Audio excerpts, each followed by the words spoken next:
İyi günler arkadaşlar. Kanalımıza hoş geldiniz. Bugün yine sizler için yepyeni videolarla karşınızdayım. İki başarılı oyuncularımız Elçin Sangu ve Barış Ardus'tan güzel paylaşımlarını sizler için hazırladık.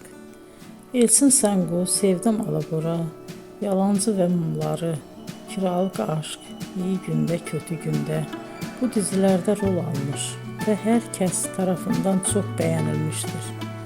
Biz de Elçin Sangu ve Barış Ardus'tan en güzel sempatik fotolarını sizler için hazırladık.